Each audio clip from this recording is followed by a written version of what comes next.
When the Hour of the Witch chapter got released to Dead by Daylight, alongside it, we got the brand new boon perks that came with a new survivor, Michaela Reed. One of the boons specifically was overpowered for many months, and in an attempt to stop this boon meta, Behavior decided to release a perk that specifically counters boons. That perk is Shattered Hope, a universal perk to all cures that sadly came out too late to even see any play whatsoever, since the perks it was supposed to counter got nerfed, dropping boons out of the meta completely, thus leaving Shattered Hope eating dust to this day. Hello everyone and welcome to today's video, which I recorded 2 days after my previous one, kind of a record for me since I usually take 2 weeks to upload. My name is Andrikens and today we're going to be talking about the unfortunate case of the universal killer perk Shattered Hope, and the fact it is a pointless perk that should have never made it to the live servers in the first place. Don't forget to like and subscribe if you enjoyed the video, and without further ado, let's get into it. So Shattered Hope was added in Dead by Daylight in June 7, 2022, in patch 6.0.0, which were released 8 months after the boon perks were introduced. Fortunately for it, boons were still strong at the moment, so it was seeing some play at the time, but its effect was restrictive and specific that it was hard to get any value out of it in any given situation. What does the perk do, you might ask? Well, Shattered Hope allows a killer to break any boon totem he snaps for the remainder of the trial, with the added effect that it reveals any survivor's aura that were in the boon for 8 seconds. Now you start thinking, why is this perk so terrible? Let me explain with a few simple reasons. First of all, survivors have to be running a boon perk, which is not a very common incident nowadays, and usually the max amount of survivors running a boon is usually 1. Then you would also have the requirement to snuff a boon to get value out of it, but a survivor might not set up the boon till the end of the match, or they might set it up in a spot that will take the killer a long time to access to, and there might be not even any survivors in the radius to even get the value you're bringing the perk for. Also, there are only 5 totems on the map per trial, so you can only get value out of this perk only 5 times. Compare this perk to Nowhere to Hide, which is a perk that requires you to kick a generator to reveal survivors' auras in a range of 24 meters from your position for 5 seconds. There are 7 gens in every trial, and can each one be kicked 8 times. So I will quickly do the math for you. 8 times 7 equals 56 total kicks if every gen gets kicked 8 times. That's the max possible times Nowhere to Hide can be used in a trial against the 5 times of Shattered Hope. Nowhere to Hide is guaranteed value since gens are going to be repaired 100% of the time, so you can always get value. Survivor's Blessed Totem once every 30 games. Like, just from this comparison, you can tell that Shattered Hope is a pointless perk.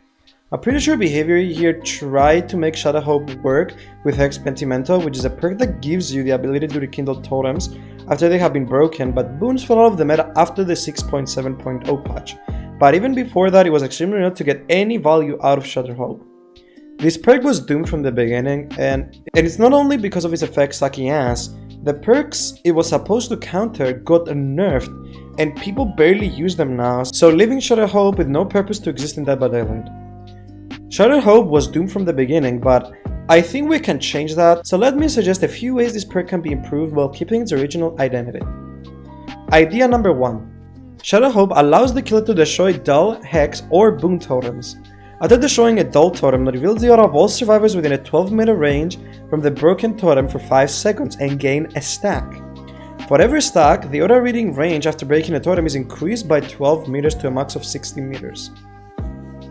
If you break a boon or hex totem, the range of the aura reading is increased by an additional 12%, and the duration is increased by 3 seconds. Broken totems cannot be rekindled by the killer. This idea is meant to update the perk into being more useful and valuable without it losing its original identity of breaking totems to get any value.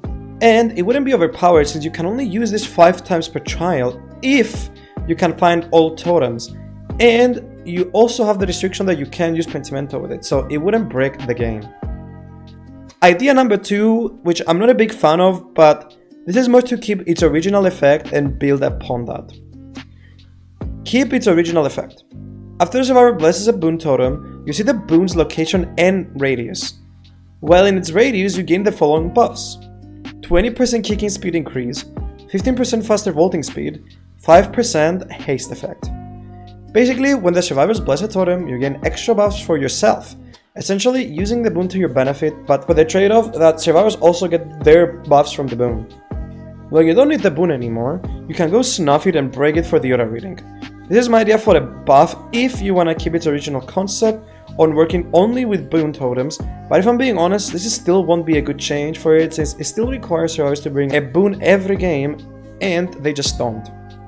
If I had to choose a way to improve the perk, it would be to rework it entirely like my first idea suggests, since that way it wouldn't rely on perks that the survivors bring 2% of the time, and it will be valuable on its own with an actual good and interesting effect. You can't make this perk good unless you entirely rework it or give it a secondary effect that has nothing to do with boon perks, essentially making no sense. I don't think Shadow Hope will be getting any changes anytime soon since it's been 2 years since its release and it has seen no changes whatsoever. There's also a 0% chance in behavior buffing boons to turn them into meta perks either, so probably Shadow Hope remaining at the bottom of the list for DBD perks for a little longer. Maybe behavior doesn't want to buff the perk since they want it to just work as a boon counter and nothing else. Who knows? All I know is that I want to know about your thoughts on Shadow Hope and about your ideas on how it could be improved, aka buffed or reworked. Hope you guys enjoyed the video. Don't forget to like and subscribe if you did, and to check out my socials in the description down below. Thank you all for watching, and I will see you all in the next one. Have a good day, guys. Bye bye.